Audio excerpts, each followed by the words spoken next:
Something changed in Canada this year that millions of drivers have absolutely no idea about. And if you are one of them, you could be looking at fines that will drain your wallet fast. Stay right here because in the next few minutes, I'm going to walk you through every single new rule, what changed, when it changed, and exactly what you need to do to make sure you are fully protected on the road in 2026. Welcome back to CPP OAS Weekly Update, the channel that keeps you ahead of every major change affecting Canadians from coast to coast.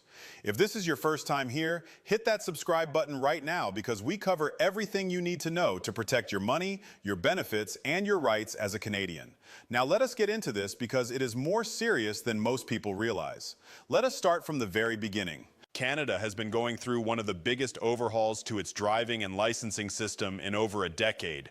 Provinces have been coordinating with the federal government on road safety standards, and 2026 marks the year that several of these changes officially took effect. This is not a rumor, this is not something coming down the road, this has already started. If you are still operating under the old assumptions, you are already behind. The first thing you need to understand is the new graduated license enforcement changes. Now, graduated licensing has existed in Canada for years. Most people know the basics. You start with a learner's permit, you move through different stages, and eventually you get your full license.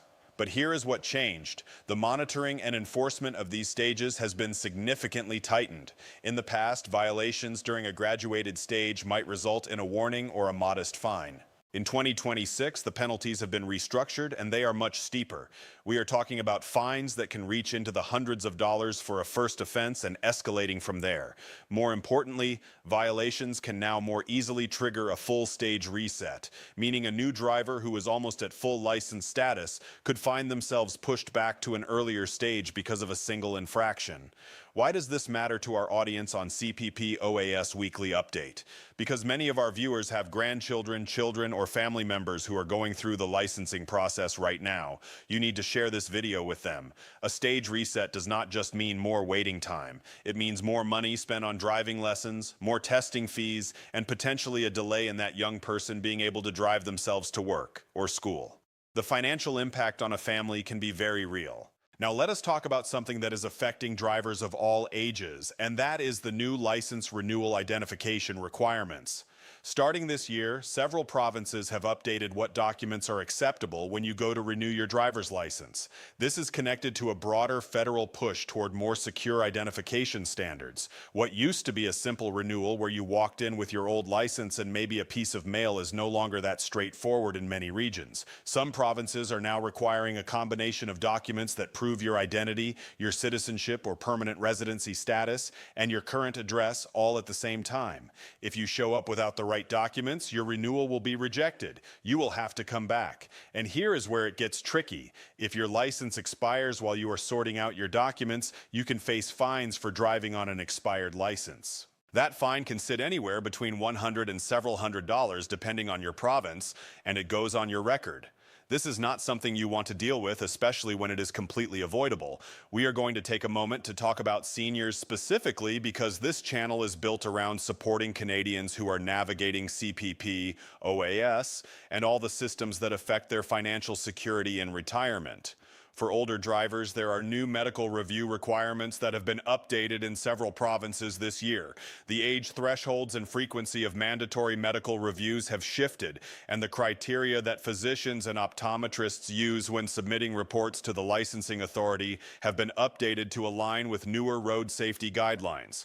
This is not about pushing seniors off the road. The vast majority of older Canadians are safe, experienced, and responsible drivers. But it is about making sure that everyone behind the wheel has been assessed under the current standards. If you are in the age group affected by these reviews and you have not heard from your province yet, do not wait. Reach out to your provincial licensing authority proactively. Get your review scheduled. The last thing you want is for your license to be flagged or suspended because a deadline passed that you did not even know about. Let us talk about fines more specifically because the numbers here are what really get people's attention.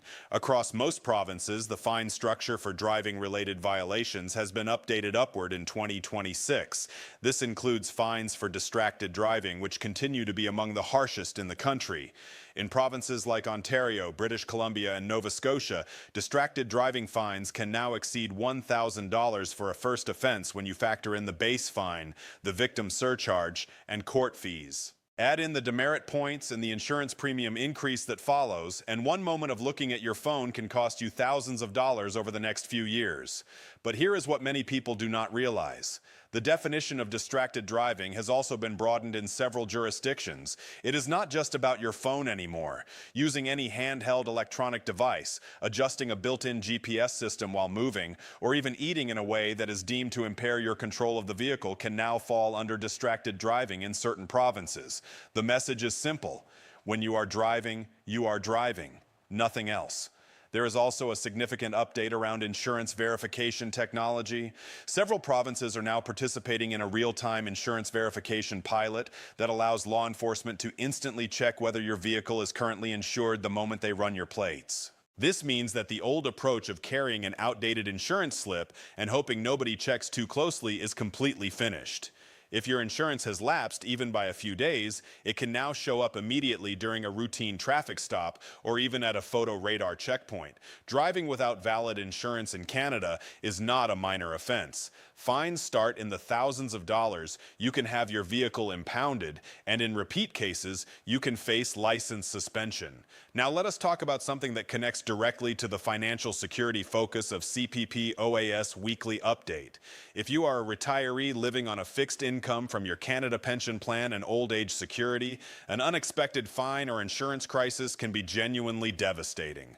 A $2,000 fine is not an easy thing to absorb when your monthly income has limits. This is why we cover these topics on this channel. Protecting your financial security in retirement means staying informed about all the things that can take money out of your pocket, not just the benefit rules and tax changes, but also the everyday legal obligations that carry serious consequences if ignored. Let us also address the new rules around out-of-province driving. If you have moved to a new province recently, maybe you relocated for family, for a lower cost of living, or for other retirement reasons, you need to know that the window to transfer your driver's license to your new province has been tightened. In most provinces, you are required to obtain a local license within 60 to 90 days of establishing residency.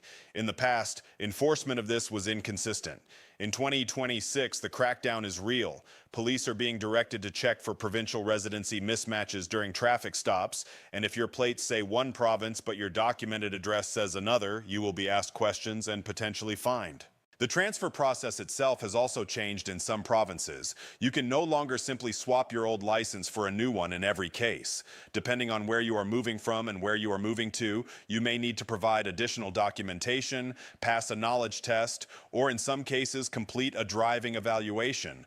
Check with your new province's transportation ministry before you assume the process is automatic. Let us shift to talk about electric vehicles and the new licensing considerations that come with them. As more Canadians make the move to electric vehicles, some provinces have introduced updated requirements around operating certain classes of electric vehicles, particularly larger models and those with advanced driver assistance systems. This is still a developing area, but if you are purchasing an EV in 2026, it is worth confirming whether your current license class covers you for the vehicle you are buying. The last situation you want to find yourself in is driving a vehicle you are technically not licensed for, even if you did not know it. Let us also quickly touch on the new rules around license plate visibility and vehicle condition standards. Several provinces have updated the requirements for license plate lighting, plate condition, and front plate display where applicable. Plates that are faded, cracked, or obstructed can now result in fines under the updated vehicle standards enforcement push. This sounds minor, but it is the kind of thing that can result in a roadside fine during an otherwise routine stop. Take a look at your plates when you finish watching this video. If they are in poor condition, replace them now rather than wait for a costly reminder. Here is your action plan before we close out. First, contact your provincial transportation or licensing authority and confirm what documents you need for your next renewal. Do not assume the process is the same as it was last time. Second, if you have a family member in the graduated licensing system, share this video with them and make sure they understand that the consequences for violations are more serious than before. Third, confirm that your auto insurance is current and that you have valid proof of insurance in your vehicle at all times. Fourth, if you are a senior driver, proactively schedule your medical review if one is due rather than waiting for a notice that may or may not arrive in time. Fifth, if you have recently moved provinces, check the deadline for transferring your license immediately. And that brings us to the end of today's video.